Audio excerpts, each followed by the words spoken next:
নমস্কার বন্ধুরা, Asia tuition academy YouTube চ্যানেলে তোমাদের ওয়েলকাম।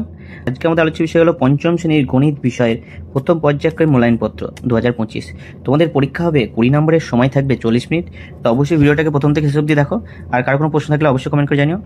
আর যারা নতুন বন্ধু আমার চ্যানেলে এসছো তারা অবশ্যই চ্যানেলটা সাবস্ক্রাইব করে সঙ্গে থেকো।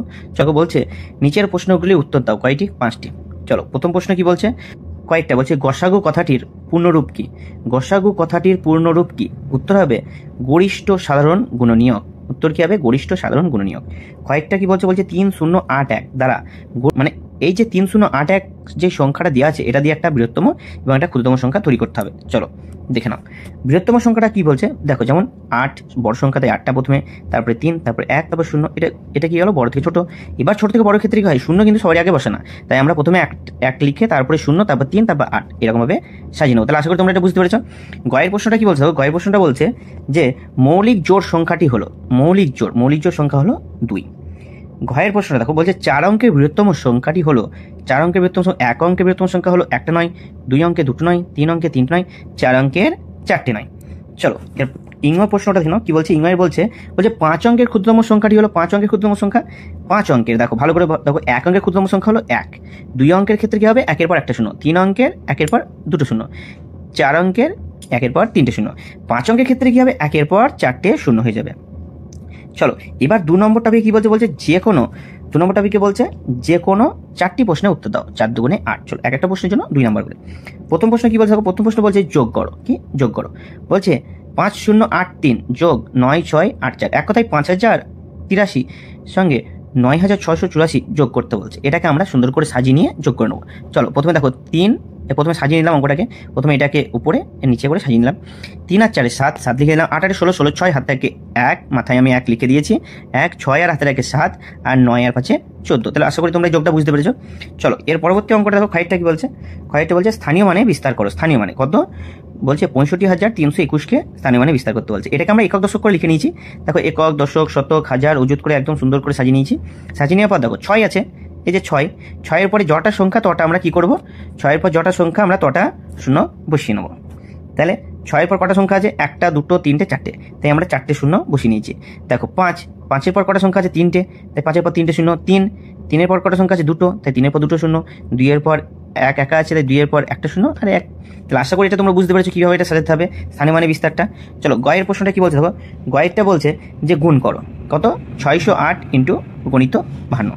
তাহলে গুণটাকে আমরা সুন্দর করে সাজিয়ে নিয়েছি। দেখো সাজিয়ে নেওয়ার পর দেখো 8 দুগুণে কত? 16, 16, 6 হাত থেকে কত? 1, 2 একে 2 আর হাতে রেখে দেখো 2 এর সঙ্গে শূন্য গুণ করলে কি হয়? শূন্য হয়, তাই আমরা 1টাকে বসিয়ে দিয়েছি। আর 6 দুগুণে 12 লিখে দিয়েছি। সেমভাবে গুণ চিহ্ন দেওয়ার পর দেখো 5 এর সঙ্গে 8 গুণ করে 5 8 40, 40 শূন্য হাত থাকলো 4, 5 এর সঙ্গে শূন্য গুণ করলে শূন্য হয়, তাই আমরা 4টা বসিয়ে দিলাম। আর 5 6 30 দিয়ে যোগ করে পুরোটা লিখে দিলাম। কত? 6 1 6 1 3, তাহলে 31,616। নির্ণীয় গুণফল 3 1 6 1 6, 31,616। চলো ভাই প্রশ্ন কি বলতে? বলছে 4 অঙ্কের ক্ষুদ্রতম সংখ্যা 3 অঙ্কের বৃহত্তম সংখ্যার থেকে কত বড়? চলো প্রথমে আমাদের কি করতে হবে? 4 অঙ্কের ক্ষুদ্রতম সংখ্যাটা আমরা লিখে নেব। তাহলে 4 অঙ্কের ক্ষুদ্রতম সংখ্যাটা কত? 4 অঙ্কের ক্ষুদ্রতম সংখ্যা হলো 1 এর পর 3টে শূন্য। আর 3 অঙ্কের বৃহত্তম সংখ্যা, 3 অঙ্কের বৃহত্তম সংখ্যা হলো 3টে 9। চলো 1000 থেকে আমরা যদি 999 বাদ দিয়ে দিলে আমাদের উত্তর কত থাকবে? 1। তাহলে উত্তর হবে কি? 1 বড়। তারপরটা দেখে নাও। তারপরে টপিকটা কি বলছে? বলছে যে কোনো কয়টি প্রশ্নের উত্তর দাও, যে কোনো 3টি প্রশ্নের উত্তর দাও। চলো প্রথমটা দেখো। প্রথমটা কি বলছে? বলছে অমলবাবুর বছরের খরচ 50,832 টাকা এবং সঞ্চয় 21,420 টাকা।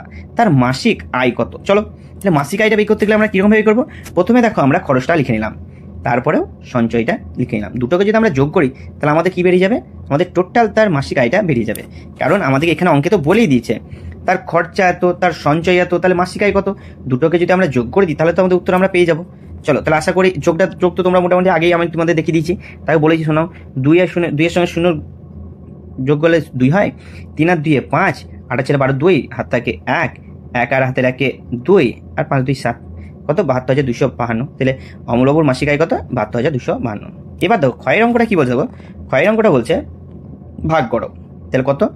45,892কে 8 দিয়ে আমরা ভাগ করে নেবো। চলো দেখে নাও, ভাগটা দেখে নাও। দেখো 8 দিয়ে আমি, দেখো এখানে আমি একদম করে দেখিয়ে দিচ্ছি একবার। অনেকের ক্ষেত্রে কি হয়? ভাগ করতে অসুবিধা হয়, তবে দেখে নাও কি হচ্ছে। 5 8 কত? 5 8 40, 40। এবার 5টা নেমে গেল, 4 4 কেটে গেল, এদিকে 8টা আমরা নামিয়ে নিলাম। এবার কত হবে?